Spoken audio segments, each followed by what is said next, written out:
Hey guys, welcome to this tutorial where I'm going to explain you how you can create checklists on Trello cards. So Trello is a powerful tool for organizing tasks, and checklists help you break big tasks into smaller, manageable steps. First, head over to Trello.com and log in. If you're new or want a quick login, use the Google sign in option. Once logged in, go to your Trello dashboard and select the board where you want to add a checklist. Next, click on the card you want to add the checklist to.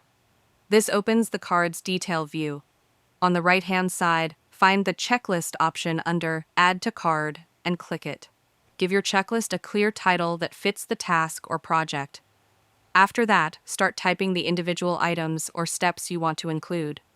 Each item is like a mini task you can check off later. After typing each item, click Add to save it to the list. As you work through your checklist, mark items complete by clicking the boxes next to them. It feels great to see your progress and stay organized. You can also use the Hide Completed Items feature to focus on what's left. And that's a simple way to keep your tasks clear and your workflow smooth with Trello checklists.